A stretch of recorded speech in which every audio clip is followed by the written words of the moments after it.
Israel ने हाल के दिनों में लेबनान में कई जगहों पर जबरदस्त तरीके से हवाई हमले किए हैं।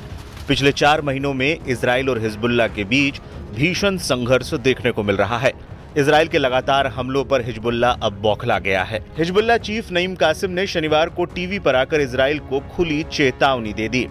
हिजबुल्लाह चीफ ने चेतावनी दी कि यदि लेबनान पर इजराइल के हमले जारी रहे और लेबनान सरकार ने उन्हें रोकने के लिए कदम नहीं उठाए तो हिजबुल्लाह अन्य विकल्पों का सहारा लेगा। कासिम ने शनिवार रात को टेलीविजन चैनल पर प्रसारित अपने भाषण में कहा, हमने संघर्ष विराम समझौते का पूरी तरह से पालन किया है और लितानी के दक्षिण में हमारी कोई उपस्थिति नहीं है, लेकिन इजराइल ने इसका पालन नहीं किया है। इजराइल हर दिन आक्रामकता दिखा रहा है। कासिम ने चेतावनी दी कि अगर इजराइल इस समझौते का पालन नहीं करता है और लेबनान सरकार राजनीतिक माध्यमों से इस समझौते को लागू कराने में सक्षम नहीं है तो हमें अन्य विकल्पों का सहारा लेना होगा। हिजबुल्लाह नेता ने कहा, हम किसी को भी अनुमति नहीं देंगे कि वो हमें दुश्मन का सामना करने की हमारी ताकत और क्षमताओं का इस्तेमाल करने से रोक सके। लेबनान में राजधानी बेरूत पर पहली बार हुआ हमला।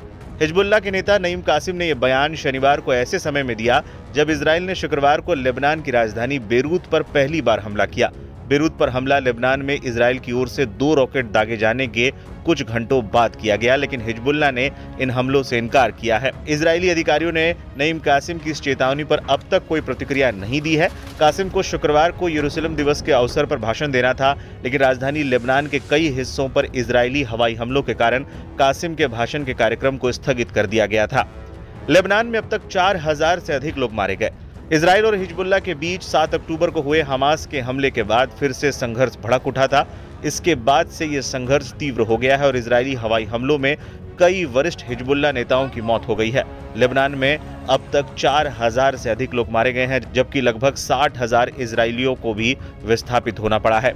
युद्ध विराम समझौते के तहत इजराइल को जनवरी तक लेबनान से अपनी सेनाएं वापस बुला लेनी थी, लेकिन ऐसा अब तक नहीं हुआ है। लेबनान ने संयुक्त राष्ट्र से इजराइल पर दबाव डालने की अपील की है कि वो वापसी की शर्तों को पूरा करे।